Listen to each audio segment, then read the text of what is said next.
Hello hello दोस्तों। मुझे उम्मीद है कि आप सभी अच्छे होंगे।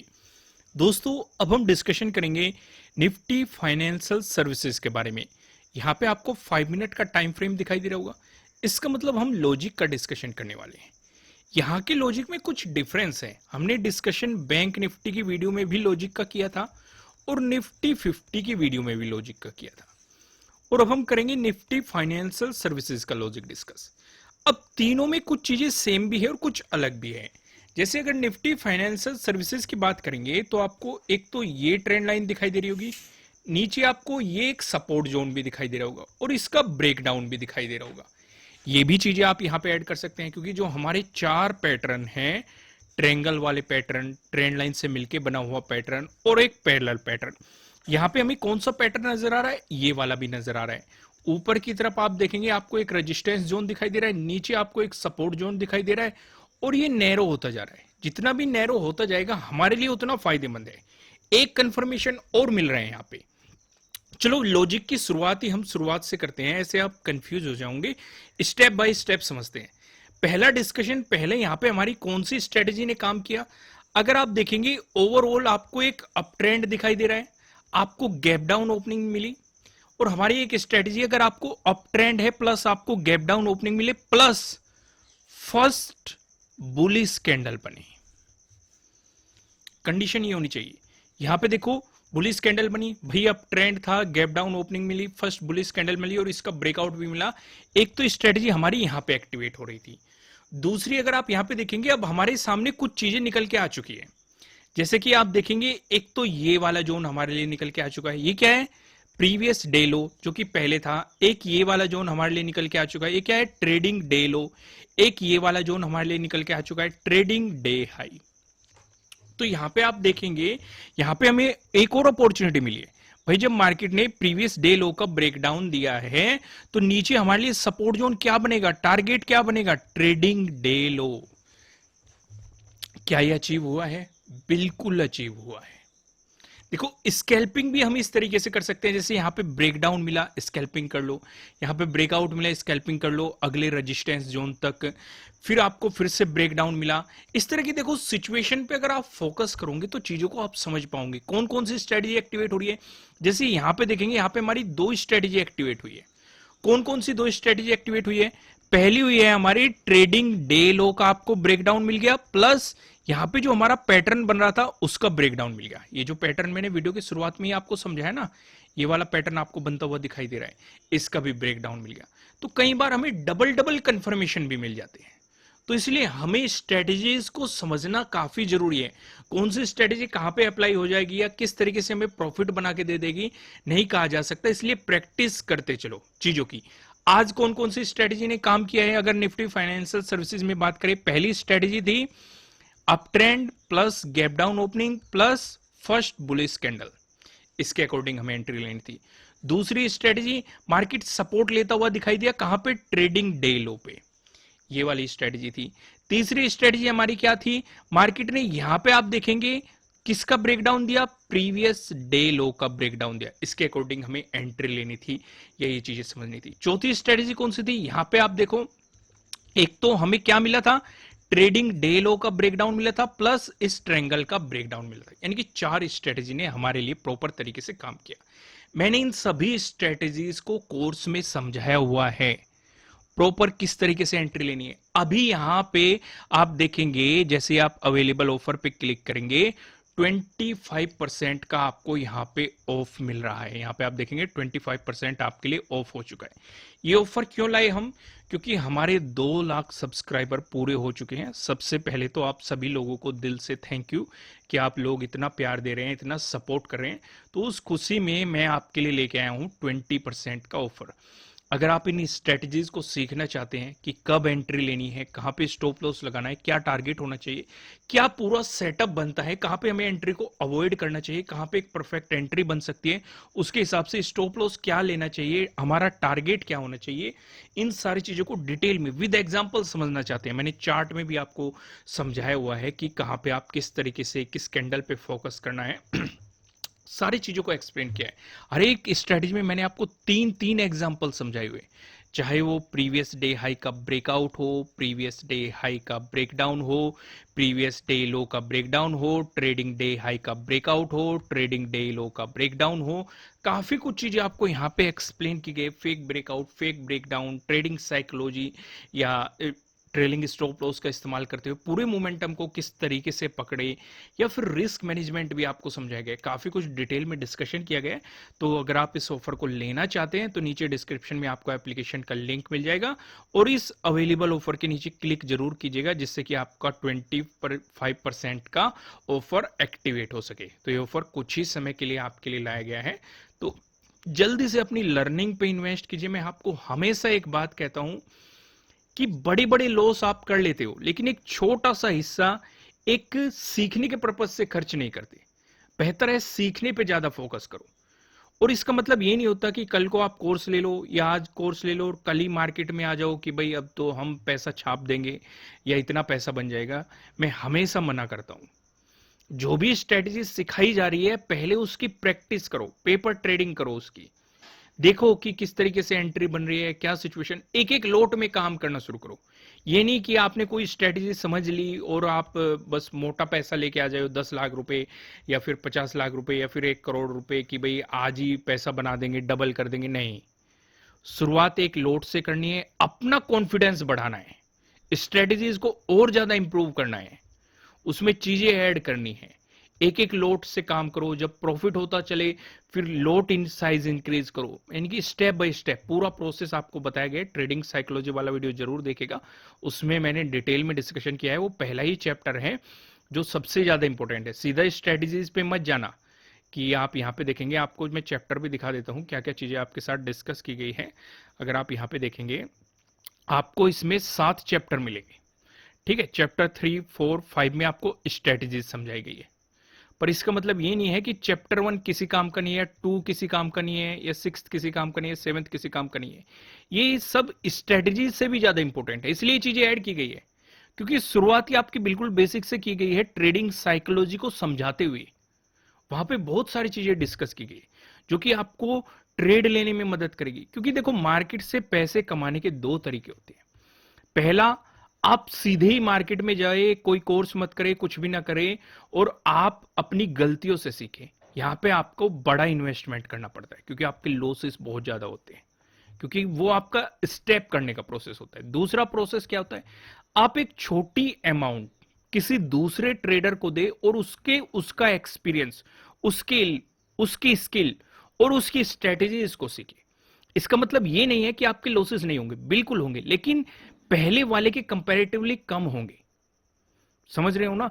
तो यहां पे ये वाला स्टेप हम आपको, यानी कि दूसरे वाले स्टेप की तरफ ले जा रहे हैं, जहां पे हम अपना एक्सपीरियंस, अपनी स्किल, अपनी नॉलेज स्ट्रेटेजीज के रूप में आपके साथ शेयर कर रहे हैं, जिससे कि आपका ये वाला टाइम बच सके और ये वाला लॉस बच सके। ठीक है, तो इसलिए मैं समझा रहा हूं कि अगर सेकंड वाले स्टेप के साथ जा रहे हैं आप, तो केवल और केवल एक लोट से शुरुआत करें। जब बहुत ही ज्यादा कॉन्फिडेंस आ जाए कि देखो तरीका सेम होता है। अब मान के चलो यहां पे आपकी एंट्री हुई, यहां पे आपका स्टॉप लॉस है, यहां पे आपका टारगेट है, ठीक है, आपका अचीव हो गया एक ही लोट से, ठीक है। बार बार आप अचीव करते जा रहे हैं, अब आपको कॉन्फिडेंस आ चुका है, आपको मार्केट के मोमेंटम को समझ में आ चुका है कि मान लो आपने 10 बार ट्रेडिंग की, जिसमें से 6 बार आपका प्रॉफिट हो गया, 4 बार आपका स्टॉप लॉस हिट हो गया, ठीक है। ये नॉलेज आप इसमें ऐड कर दो, ठीक है। अब आप ओवरऑल एक प्रॉफिटेबल ट्रेडर बन चुके हैं, आपको एक एक्सपीरियंस आ चुका है, मार्केट के मोमेंटम को आप समझने लगे हैं कि कब मार्केट रिवर्स हो गया, आपका एसएल हिट किया, ये भी चीजें आप समझने लगे हैं। तो यहां पे अब आप लोट साइज अपना इंक्रीज कर सकते हो। समझ रहे हो ना? चलो ट्रेडिंग साइकोलॉजी जाके देख लेना चैप्टर 1, वहां से आपके सारे कंफ्यूजन क्लियर हो जाएंगे। फिलहाल मैं बस आपको ये बताना चाह रहा था कि फिलहाल 25% का यहाँ पे ऑफ कर दिया गया है। अगर आप कुछ एडवांस चीजें सीखना चाहते हैं, इंट्राडे स्ट्रेटेजीज सीखना चाहते हैं, तो आप जाके ज्वाइन कर सकते हैं, सीख सकते हैं। फिलहाल हम वापस आते हैं, यहाँ पे हम डिस्कशन करते हैं कि वनडे के टाइम फ्रेम पे हमें क्या दिखाई दे रहा है। अगर आप यहां पे देखेंगे, मैंने वनडे का टाइम फ्रेम सिलेक्ट कर लिया है। अपने ऑल टाइम हाई को मार्केट टच करके वहां से मार्केट ने रिजेक्शन लिया है। ये चीज हमें वनडे के टाइम फ्रेम पे दिखाई दे रही है। अब जो हमारे लिए कुछ इंपॉर्टेंट लेवल रहेंगे। एक तो हमारे लिए ये वाला जोन इंपॉर्टेंट रहेगा। हो सकता है मार्केट प्रोबेबिलिटी है कि भाई इस पे सपोर्ट लेके फिर रिवर्सल ले जाए। देखो इस तरह के जो जोन होते हैं वहां पे सबसे समझदारी ये होती है कि आप बस मार्केट को ऑब्जर्व करें, उसमें ट्रेड लेने की कोशिश न करें। कुछ लोग क्या करते हैं, ग्रीन कैंडल देखी कि भाई मार्केट इंपोर्टेंट लेवल पे था, सपोर्ट लेगा, बाइंग कर लेते हैं। कुछ लोग ने देखी रेड कैंडल कि भाई मार्केट इंपोर्टेंट सपोर्ट लेवल का ब्रेकडाउन दे रहा है, सेलिंग कर लेते हैं। ना तो बाइंग करनी है ना सेलिंग करनी है ऐसे इंपॉर्टेंट लेवल पे, क्योंकि ऐसे इंपॉर्टेंट लेवल पे मैं आपको कई बार बता चुका हूं बायर्स और सेलर्स के बीच फाइट चलती रहती है। बायर्स चाहेंगे कि मार्केट बाउंस ले जाए, सेलर्स चाहेंगे कि मार्केट ब्रेकडाउन दे जाए। तो बेहतर यह है कि दोनों की फाइट होने दो, प्रॉपर प्राइस एक्शन बनने दो, तब हम एंट्री लेंगे। जब ट्रेंड कंफर्म हो जाएगा, डायरेक्शन कंफर्म हो जाएगी मार्केट की, तब हमारे लिए एक बेहतरीन एंट्री बनेगी। ये जो वन डे का टाइम फ्रेम डाला जाता है, ये क्यों डिस्कशन किया जाता है, क्योंकि कुछ लोग क्या करते हैं कि वो वहां पे चीजों को एक्सपेंड करने की कोशिश करते हैं या ओवरनाइट पोजीशन ले जाने की कोशिश करते हैं या एक लॉन्ग टाइम फ्रेम में पोजिशनल ट्रेडिंग या स्विंग ट्रेडिंग करने की कोशिश करते हैं। तो इसलिए ये चीजें डिस्कस की जाती है कि कहां पे आपको इंपॉर्टेंट लेवल दिखाई दे रहा है। फिलहाल मैं आपको लेके चलता हूं नो ट्रेडिंग जोन की तरफ। यहां पे आप देखेंगे आपको दो रेड लाइन दिखाई दे रही है। ऊपर लेवल लाइन की बात करेंगे 19,054 की है, नीचे लेवल लाइन की बात करेंगे 18,996 की है। ठीक है, ध्यान देना यहां पे इंपॉर्टेंट लेवल क्या है हमारा 19,000, एक राउंड लेवल भी है। ठीक है, और हमने इसके नीचे का लेवल लिया है 18,996, जो कि हमारे लिए फिफ्थ का डे लो भी है, यानी कि प्रीवियस डे लो के रूप में एक्ट करेगा। क्योंकि अगर इसका ब्रेकडाउन मिल जाता है तो ऑटोमेटिकली हमें 19,000 का ब्रेकडाउन मिल जाएगा, साथ ही साथ हमें प्रीवियस डे लो का भी ब्रेकडाउन मिल जाएगा। तो हमारे लिए यहाँ पे स्ट्रेटजी एक्टिवेट हो सकती है अगर वॉल्यूम अच्छा खासा आ जाए तो इस सिचुएशन में। तो जब तक मार्केट इस जोन में रहेगा हम मार्केट को जस्ट ऑब्जर्व करेंगे, मार्केट में कोई पोजीशन नहीं बनाएंगे, स्कैल्पिंग जरूर कर सकते हैं यहां पे हम ये चीजें। अब यहां पे ऑब्जर्व करो, अगर मार्केट आपको फ्लैट ओपन होके पॉजिटिव मोमेंटम दिखाता है, उस सिचुएशन पे हम क्या करेंगे? उस सिचुएशन पे आप समझेंगे कि मार्केट 19,000 पे सपोर्ट ले चुका है, उस पे सपोर्ट की तरह एक्ट कर चुका है। कंडीशन क्या रहेगी कि मार्केट 19,054 का ब्रेकआउट दे दे, तब हम बाइंग अपॉर्चुनिटीज के बारे में सोचेंगे।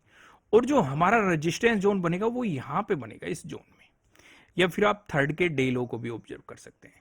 इसका ब्रेकआउट मिल गया, फिर आपका इस जोन में रेजिस्टेंस जोन बनेगा। क्योंकि यहां पे आप देखेंगे एक तो 28 का डे हाई भी है, 2 मई का डे लो भी इस जोन में पड़ा है, थर्ड का आप ऑब्जर्व करेंगे, थर्ड का भी इसी जोन में आपको रिजेक्शन देखने को मिला है और हाई भी आपका इसी जोन में पड़ा हुआ है। तो इसलिए ये जोन हमारे लिए काफी इंपॉर्टेंट हो जाएगा। इसका ब्रेकआउट मिलता है तो 19,200 हमारे लिए सिचुएशन रहेगी। वहीं पे अगर मिलता है मार्केट आपको फ्लैट ओपन होकर नेगेटिव मोमेंटम दिखाता है, उस सिचुएशन पे हम क्या करेंगे? उस सिचुएशन पे हम ऑब्जर्व करेंगे कि मार्केट 18,996 का ब्रेकडाउन दे दे, जो कि मैं आपको बता चुका हूं। क्योंकि अगर इसका ब्रेकडाउन मिलता है तो पहली चीज हमें 19,000 का भी ब्रेकडाउन मिल रहा है, प्लस प्रीवियस डे लो का भी ब्रेकडाउन मिल रहा है। तो हमारे लिए यहां पे प्रीवियस डे लो के ब्रेकडाउन वाली स्ट्रेटजी एक्टिवेट हो जाएगी। ज्यादा बेहतर तो ये रहेगा, मैं आपको एक चीज और सजेस्ट कर दूं, ध्यान से अगर आप चीजों को ऑब्जर्व करना सीख गए तो इससे आपको काफी बेनिफिट मिल जाएगा। जैसे मैंने आपको एक ये लेवल दिया, क्या इस लेवल पे एंट्री बनाना सही है? देखो एक एक्सपीरियंस ट्रेडर के लिए सही है, लेकिन जो बिगिनर्स हैं वो पहले सपोर्ट रेजिस्टेंस देख लिया करो। जैसे कि ऑब्जर्व करो, जो मैं समझाऊंगा आपको उसे सीखने की कोशिश करना। 28 को ऑब्जर्व करो, यहां पे 28 का डे लो पड़ा हुआ है। 27 को ऑब्जर्व करो, इसी जोन में लगभग 27 का भी डे लो पड़ा हुआ है।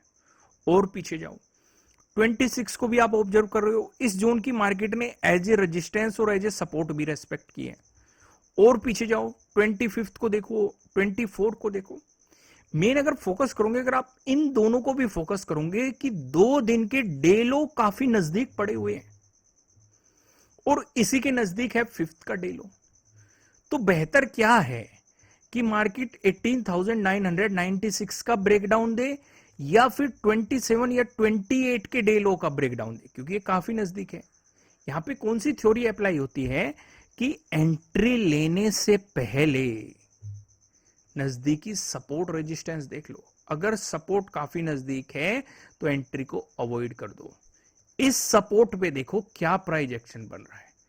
मार्केट सपोर्ट लेगा तो क्या हम बाइंग करेंगे? बाइंग भी नहीं करने के, फिर हम इसके ब्रेकआउट का इंतजार करेंगे। पर लेकिन हमारा यहां पे अगर मार्केट बाउंस कर गया तो हमारा लॉस होने से तो बच गया। भाई एक एक्सपीरियंस ट्रेडर को पता होता है कि कहां पे निकलना है, कहां से मार्केट रिवर्स हो गया वो सीधा निकल लेता है और सीधे नई एंट्री बना लेता है। जो बिगनर्स होते हैं वो बैठे रह जाते हैं कि भाई मार्केट वापस नीचे आएगा, वापस नीचे आएगा, या वो प्रेयर करने लगते हैं कि भगवान बस एक बार नीचे आ जाए, एक बार नीचे आ जाए, इस तरीके से। पर लेकिन अगर इसका ब्रेकडाउन देके चलता है तो एंट्री कंफर्म हो जाती है।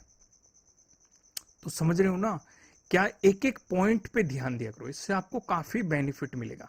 तो यहां तक चीजें क्लियर होगी। अब मैं आपको सीधा लेके चलता हूं पेवेट पॉइंट की तरफ। यहां पे आप देखेंगे अगर निफ्टी फाइनेंशियल सर्विसेज में आपको एक पॉजिटिव मोमेंटम देखने को मिला, उस सिचुएशन पे जो हमें पहला रेजिस्टेंस नजर आ रहा है 19,091 पे नजर आ रहा है। अगर आपको इसका ब्रेकआउट मिलता है, जो दूसरा रेजिस्टेंस नजर आ रहा है 19,160 पे नजर आ रहा है। अगर आपको इसका भी ब्रेकआउट मिलता है, जो आपको तीसरा रेजिस्टेंस दिखाई दे रहा है। तीसरा रेजिस्टेंस बताने से पहले मैं आपको बता दूं, आपके लिए किसी भी तरह का ना तो कोई बाय रिकमेंडेशन है, ना ही कोई सेलिंग रिकमेंडेशन है। ये जस्ट एजुकेशनल पर्पज से बनाई गई एनालिसिस वीडियो है।